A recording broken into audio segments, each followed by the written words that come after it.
এই চাটা কে বানিয়েছে? এত চিনি ঢেলেছে? আরে আমি তো 1 চামচ চিনি ঢেলেছি। আরে 1 চামচ? তুমি কি জানো 1 চামচ চিনির দাম কত? মা, তুমি এক কাজ করো, চা বানানোর আগে বাবার কাছে একটু অঙ্কের টিউশন পড়ো।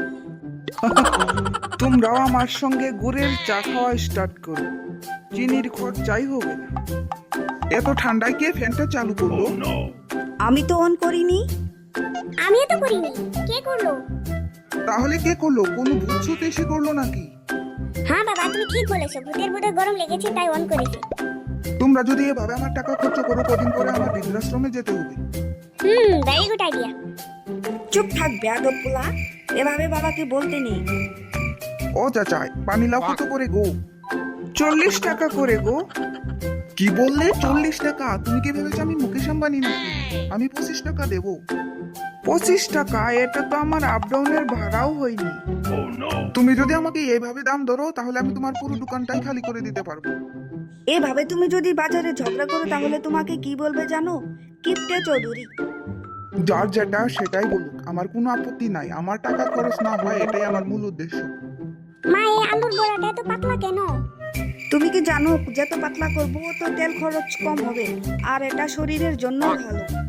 তোর মা যদি পাতলা করে না ভাজে, তাহলে তোর বাবা তেলের দাম শুনে দোকানেই বেহুশ হবে।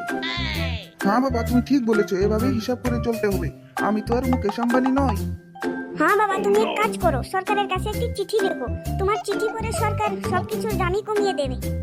এখন তো তোর মুখে অনেক আওয়াজ বের হইতাছে, যখন পড়তে দিই তখন তো একটি আওয়াজও বের হয় না। এখন আবার কি আসলো? আরে বিপদ এসে গেল নাকি? এখন কি হবে? খাওয়া দাওয়াও বেশি বানিয়ে। তুমি চিন্তা করো না, চা দিয়ে বিস্কুট দিয়ে কাম করে নেব। আরে এটা তো আমার পুরনো বন্ধু, এর ঘরে তো অনেক খেয়েছি, এখন একেও তো খিলাইতে হবে।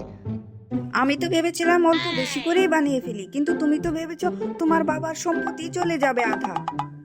কেমন আছো? আমি তো অনেকদিন পরে তোমার ঘরে আসলাম। ভালোই আছি, তুমি কেমন আছো? আমিও ভালোই আছি, তাই তো এসেছি বেড়াইতে। আমার অনেক ক্ষুধা লেগেছে, একটু কিছু খেতে দাও। আমি আর লজ্জা পাচ্ছি না, অনেক দূর থেকে এসেছি। ঠিক আছে, তুমি বসো, আমি তোমার জন্য চাই বিস্কুট নিয়ে আসতেছি। ঠিক আছে ঠিক আছে, নিয়ে এসো, আমি ওয়েট করতেছি। চায়ে একটু কম দুধ ডালো, আর 1 মাস আগে যে বিস্কুটের প্যাকেট নিয়ে এসেছি সেটা থেকে 2টো বিস্কুট দাও। এত পুরনো বিস্কুট, ওটা তো ড্যাম হয়ে গেছে। আরে না, আমি বলবো এটা নয়া বিস্কুট, মার্কেটে নতুন এসেছে, দেখতে ড্যামেজ ড্যামেজ লাগে। বাবা, তুমি একটি কাজ করো, তুমি একটা কিপ্টে স্কুল খুলে নাও। লোকে অনেক কিছু শিখতে পারবে তোমার কাছ থেকে। বন্ধুরা, তোমরা কি আমার বাবার মতো কিপ্টে মানুষ দেখেছো? কমেন্ট করে জানিও, এবং ভিডিওটিকে ভালো লাগে থাকলে চ্যানেলটিকে লাইক, কমেন্ট, শেয়ার এবং সাবস্ক্রাইব করে দিও।